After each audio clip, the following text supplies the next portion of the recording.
En esta ocasión presentaremos un breve video acerca de la depresión, principalmente relacionada con problemas médicos, como parte de la actividad del módulo 300, el campo aplicado a la psicología de la salud. Bueno, lo primero que hay que mencionar es la definición de la depresión, la cual es una enfermedad que afecta al ser humano de manera global, psíquica, física y particularmente en la esfera afectiva. Se presenta como un conjunto de síntomas afectivos, físicos, cognitivos, volitivos y somáticos. A continuación, podemos observar algunos de estos síntomas.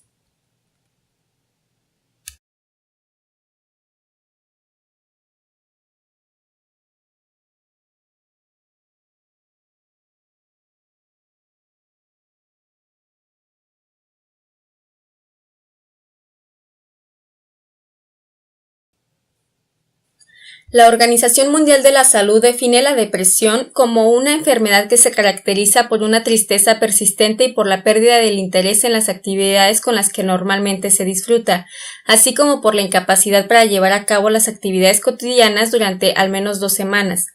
La depresión es un importante problema de salud pública. Según estimaciones de la Organización Mundial de la Salud, más de 300 millones de personas en el mundo se ven afectadas.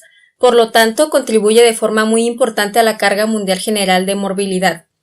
En México, según la encuesta nacional de los hogares realizada por el Instituto Nacional de Estadística y Geografía en el 2015, el 29.9% de los encuestados han sentido depresión en algún momento. El 34.3% de las mujeres y el 20.7% de los hombres manifestaron haberla sentido. En el caso de mujeres divorciadas o viudas, casi el 48% había sentido depresión en contraste con el 37.7% de hombres. La proporción de mujeres casadas o unidas sintieron depresión al 36.9%, siendo superior al porcentaje de los hombres con el 28.6%. Por último, y de acuerdo a la situación conyugal y sexo, los hombres solteros presentan la menor proporción de personas que se sintieron deprimidos, con el 17.7%. No existe una sola causa que genere depresión. Se trata de un proceso multifactorial y complejo. Hasta el momento se desconoce la totalidad de estos factores y su relación entre ellos, pero se considera que algunas personas tienen mayor probabilidad de tener depresión que otras. Esta predisposición se puede explicar por algunas variables que incrementan el riesgo de depresión y se pueden clasificar en factores personales, como lo son las enfermedades crónicas, tanto físicas como mentales, y el consumo de alcohol y tabaco. Los factores sociales, como el bajo nivel de recursos económicos y las circunstancias laborales. Los factores cognitivos, como lo son los esquemas negativos, los pensamientos automáticos, las distorsiones cognitivas y las creencias disfuncionales. Y por último, los factores familiares y genéticos, como el historial familiar de la enfermedad o los desequilibrios de neurotransmisores. En la actualidad se utilizan 2 sistemas clasificatorios con criterios precisos: la Clasificación Internacional de las Enfermedades de la Organización Mundial de la Salud y la de la Asociación Norteamericana de Psiquiatría, que es el DSM-5. El DSM categoriza los trastornos depresivos dentro de los trastornos del estado de ánimo que tienen como característica principal una alteración del humor y mayormente acentuada en lo afectivo. A continuación observaremos su subdivisión.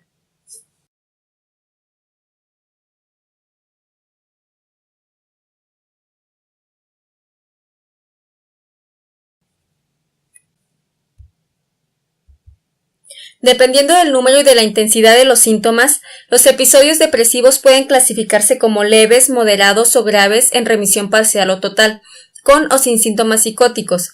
Puede ser crónico, con síntomas catatónicos, atípico, de inicio en el posparto, con patrón estacional o definir el trastorno bipolar de ciclos rápidos. Una distinción fundamental es la establecida entre la depresión en personas con y sin antecedentes de episodios maníacos. Como pudimos observar, los trastornos depresivos por enfermedad médica se clasifican bajo la categoría de trastornos del estado de ánimo y se definen como la prolongada y acusada alteración del estado de ánimo que se considera un efecto fisiológico directo de una enfermedad médica.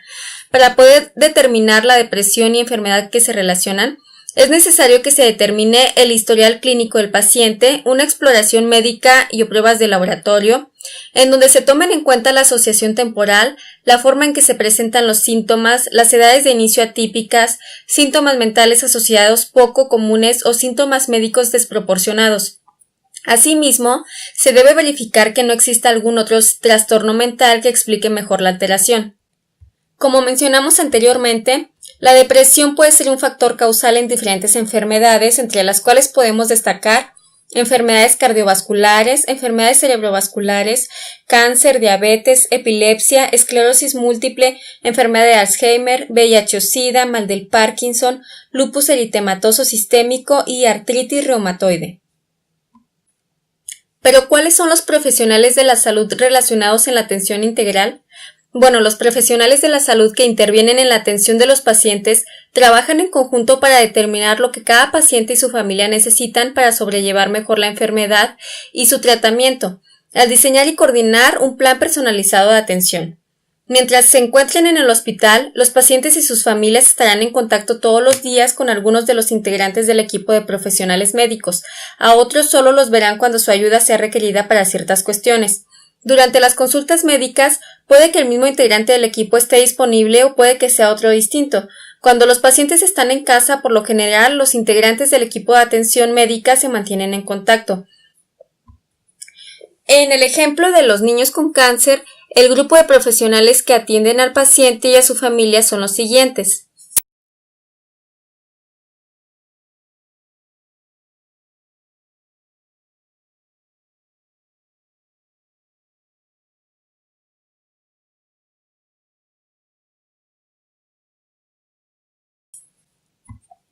Algunos psicólogos se especializan en oncología, apoyan a los pacientes a entender y hablar sobre el cáncer y sus implicaciones.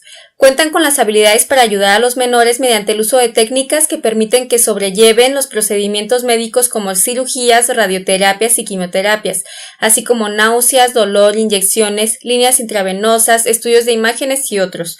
Puede que los psicólogos también colaboren con los pacientes, sus padres y otros integrantes del equipo de profesionales para atender y apoyar con las necesidades de escolaridad del menor.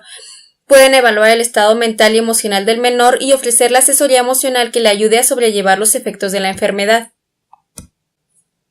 En cuanto a la evaluación de la depresión, esta puede hacerse con fines diagnósticos o para hacer un cribado médico, es decir, para detectar una enfermedad en individuos sin síntomas ni signos, o simplemente para cuantificar la frecuencia y gravedad de los síntomas. Es necesario hacer énfasis en que la entrevista clínica es el principal procedimiento en el diagnóstico de la depresión. También es necesario señalar que el Manual Diagnóstico y Estadístico de los Trastornos Mentales y la Clasificación Internacional de Enfermedades ofrecen un conjunto de criterios consensuados que deben tomarse como orientación. Algunas áreas que deben evaluarse son las siguientes: caracterización del episodio, que se refiere a la duración, número e intensidad de los síntomas y comorbilidad; evaluación psicosocial, grado de disfunción y o discapacidad asociados; respuesta previa del tratamiento; riesgo de suicidio, pues la depresión es uno de los trastornos mentales más asociados con la conducta suicida. Un individuo con depresión presenta una tasa de suicidio 20 veces mayor que la población en general. Con relación al suicidio hay que considerar la presencia de suicidios previos, abuso de sustancias, síntomas específicos como desesperanza, ansiedad, agitación e ideación suicida, y otros factores como la comorbilidad, cronicidad, dolor o discapacidad, historia familiar de suicidio, factores sociales y antecedentes de suicidio en el entorno.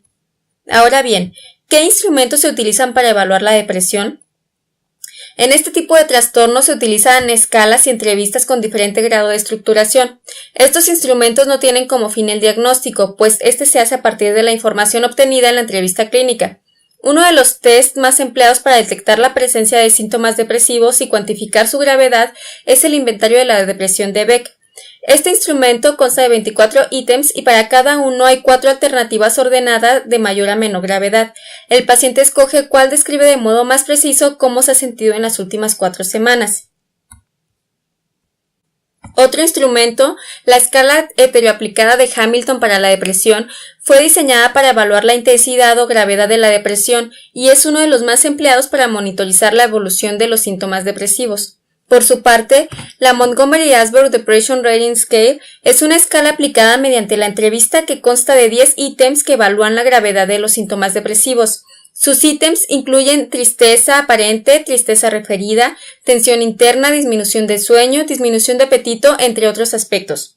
Finalmente, la Brief Patient Health Questionnaire es la versión autoaplicada del módulo de depresión del PRIME-MD. y consta de 9 ítems que evalúan los síntomas depresivos presentes en las últimas 2 semanas. Estos son, en términos generales, los aspectos más relevantes concernientes a la evaluación y los instrumentos más socorridos por la misma. ¿Pero cuáles son las técnicas o estrategias de intervención psicológica? Bueno, la incidencia de la depresión y su relación con enfermedades en general, pero también en lo particular, como ocurre con las enfermedades crónicas o terminales dentro del ámbito de la salud, ha quedado establecida en diversos estudios. Por lo tanto, la intervención psicológica tiene un papel importante en el proceso de recuperación o mejora de los pacientes afectados por distintos cuadros clínicos como diabetes, dolor clínico, cáncer, VIH, problemas cardíacos e hipertensión, solo por nombrar algunos, ya que, de acuerdo con los planteamientos de Núñez, García y Alba en 2006, se ha demostrado su utilidad en la intervención en temas pre- y postoperatorios. Es importante destacar que el éxito de los tratamientos tiene una relación recurrente, de acuerdo con Orozco y Castiblanco en estudios realizados en 2015, con algunos factores como la autoestima, el sistema familiar, los estilos de vida o el compromiso con el tratamiento, entre otros factores. De igual manera, autores como Oblitas en 2008 han establecido la importancia de factores como el humor, la risa, la adherencia terapéutica, entre otras, en los procesos de mejora de la salud. De igual importancia para la eficacia de los tratamientos es la detección y aplicación del tratamiento lo antes posible, de acuerdo a un estudio realizado por Oluboca y publicado en 2017. De vital importancia es que los tratamientos aplicados en temas de depresión hayan sido probados y se tenga certeza de su utilidad. Dentro de los tratamientos que cuentan con comprobaciones mediante estudios controlados, de acuerdo a Pérez y García en 2001, podemos encontrar farmacológicos con antidepresivos que alteran la función de la serotonina, como los antidepresivos tricíclicos. Terapia de conducta, con un enfoque de disminución de la conducta reforzada positivamente y enfocados de distintas maneras, como programas de actividades agradables, cursos para afrontamiento de la depresión, terapias de autocontrol, entre otras. Terapia cognitiva conductual, creada por Aaron Beck y Albert Ellis. Como menciona Corman y Saludiansky en 2011, este tratamiento se basa en general en la posibilidad de modificar los pensamientos y en consecuencia los sistemas de creencias asociados a ellos, y ha demostrado tener efectos a largo plazo en la disminución o eliminación de recaídas.